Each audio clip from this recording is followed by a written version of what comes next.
with another video. So as y'all know, we are going through like a mini series talking about patient advocacy, knowing our bodies, and the things that we can do to get ourselves ready for labor and delivery. Some of y'all may be like me, you're waiting for your IUI. Me, I know my IUI is in just a few more weeks. And crap, it's in a few weeks. Anyways, some of y'all are already pregnant or you're still trying, whatever you are, it's gonna happen. We're gonna be pregnant and it's gonna fly by so quick. So we wanna talk about the different ways that we can make sure that we are prepared when we give birth. And I'm not talking about making sure your cervix and everything else is all nice and ready and pretty and blah, blah, blah. Like, no. We're talking about that maternal mortality rate and the things that we can do to lower our risk for being part of that statistic, okay? Because that rate is ridiculous, not just for America, but America as a first world country and as somebody who's supposed to be a leading country, our mortality rate has gone up. And because it's for something so stupid as doctors not paying attention to the different things, like nobody should be dying giving birth. And we for sure shouldn't be dying over things that are completely fixable. So anyways, we're going to continue those discussions. Today we're going to be talking about doulas and what they can do for you. But before we get into our videos, if you are new here, welcome. If you're returning, thank you so much for coming back. I appreciate every single one of y'all. And yeah, if any of this information is unfamiliar to you, I'm probably going to reference some of my previous videos. Don't worry, I will try to link them at the end of this video, but also you can just look back pretty soon once I start mixing in new content. I'm going to create a playlist, but right now everything is TTC related. So yeah. All right, so doulas. Doulas are non-medically trained professionals that assist you in labor and delivery basically, but they don't just assist you in that. You get to know them before you get to that point because they're going to help you with your pregnancy, with providing you information, providing you different techniques and different things like that to get you ready for that big day. And then once you give birth, doulas, not all, but doulas typically have breastfeeding information and other things like that to where they'll be able to assist you with that as well.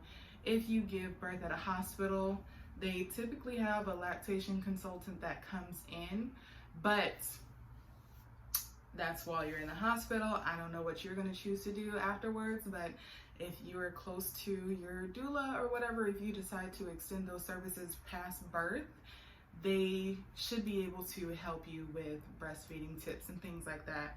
I know my midwife, because she does it all, she is also able to help with breastfeeding tips and just different things like that. So that is another thing that they do. I was looking at the data for this while I was getting ready for this video, and I loved when I found out that women who have doulas with their birth tend to have a better birthing experience, and also their risk for postpartum complications and different things are also significantly lowered because of that additional support that they do have, that additional information, the advocacy that they get, and all of that personalized care. Now, you should be getting personalized care when you're in the hospital, but we know that that's not a thing here. So doulas do help with that. The cost of doulas really just depends on where you're at and their level of experience. You have some doulas that are super duper on the cheap side because they are either very new to it or it's just like a hobby, so they don't charge that much. And then you have those very seasoned doulas who charge top dollar because you're gonna get all that and then some because they have all that experience. This is their job, this is their life. And so it really just depends on what you're comfortable with paying, the services that you want, and the experience that you want. So for me, I'm not really going to be going out and, I almost said buying a doula, requesting a doula. I have my midwife. She does everything under the sun, but I am making sure that my team is trained. So thankfully, the close people that I do have in my life want to do doula training for one reason or another. The only person in my life who did not always want to do doula training is my mom. But my best friend, my other friend, they've always wanted to, do that. They want that training because it's something that they love.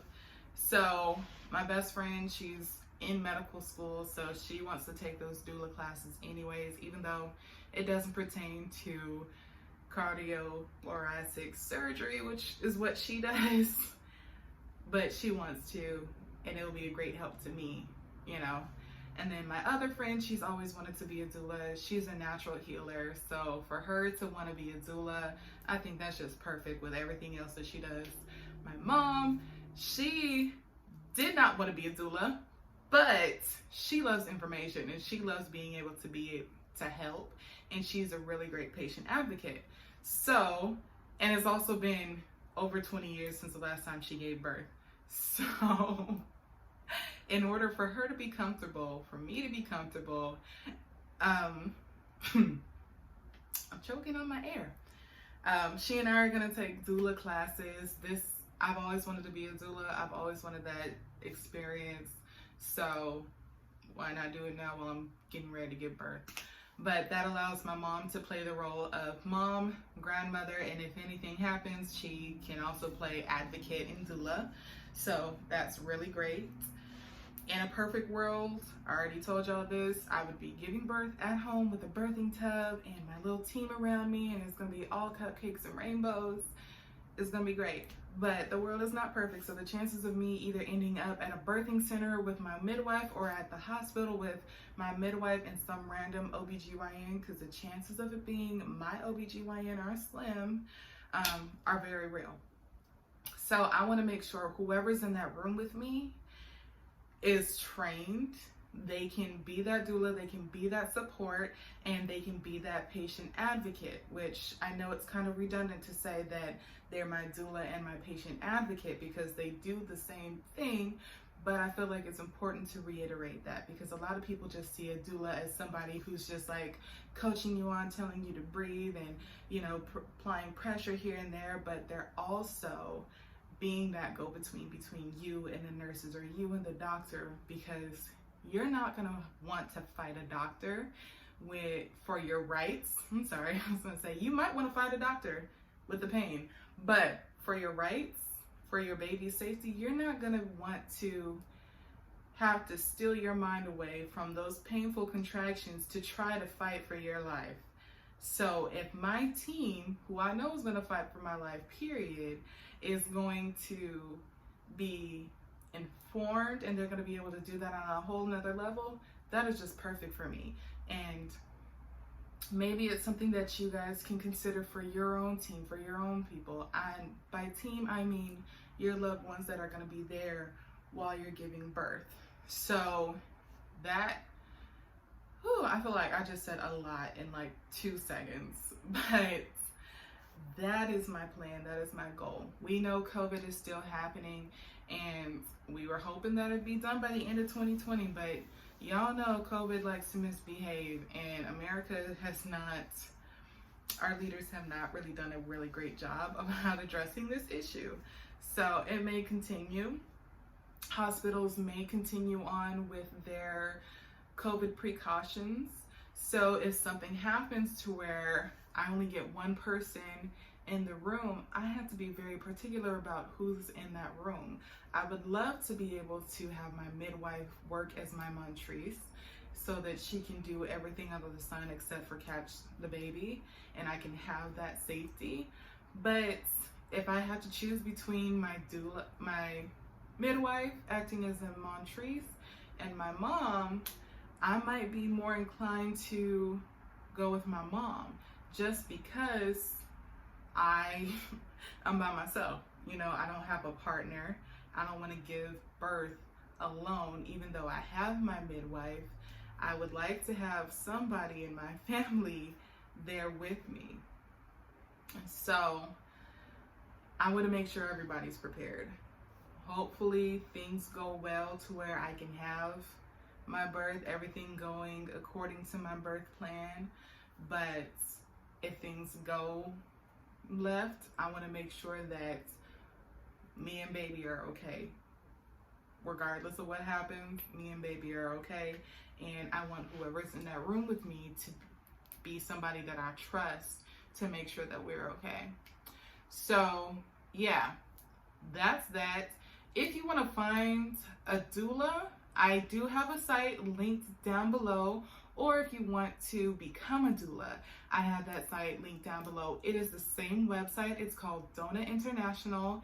If I'm not mistaken, that is actually how I accidentally found my midwife. I don't know. I was looking at a lot of sites, but I think this is how I found my midwife. But the trainings are very inexpensive. It varies depending on where you're at. For San Diego here, I know they do have classes right now. The October and the January workshops were canceled or were sold out, but I'm sure there's more in San Diego County. I just kind of have to look to see who else is providing those workshops. The next one is in March, so I may end up signing up for that one. But that, you have your introduction to birthing, that's $125, and then you have the 3-day course that's basically like a 9-to-5 type of 3-day workshop where they're teaching you. That's about $425 or $475, and then you have to attend a certain amount of live births. To my knowledge, they are supervised, so you're going with whoever is leading that workshop, the midwife or whoever. You're going with them to observe, and then I don't know what happens for the rest of the births that you need to go to get like certified or licensed, something like that. There's different levels to it, but if that's what you want to do, look, 125, 425 or 475, that's not a lot of money compared to going to nursing school to become a nurse midwife and all that other stuff. It's not a lot of money, and it allows you to get that experience, be that doula for your loved one. And doulas do make a decent amount of money, so if you want to do that full time, if that's something that you've always wanted to do, that is great. The world needs more doulas. The world needs more people who can be patient advocates. So I highly recommend that if that's something that you're curious about. I know it's a lot of money, but compared to paying $8,000 to $10,000 or more per year for, you know, a BA and then a master's and a doctorate, and it just climbs from there, you know, it's worth the sacrifice, and you're gonna make that back in your first birth. So that's something to consider. Or if you're looking for a doula for yourself or a midwife for yourself, they have information, they have ways to find them near you, and yeah, all you have to do is just plug in the city that you're in and they're able to show you. So that is all I have for you guys today. If you have anything that you want to add, any information that you feel I may have missed, go ahead and comment that down below, so we're all sharing that information. We're all getting this necessary information. If you have questions, also share that down below so we can have that discussion. If I don't know the answer, somebody else knows the answer, or I'll do the research and make sure that I get that answer to you.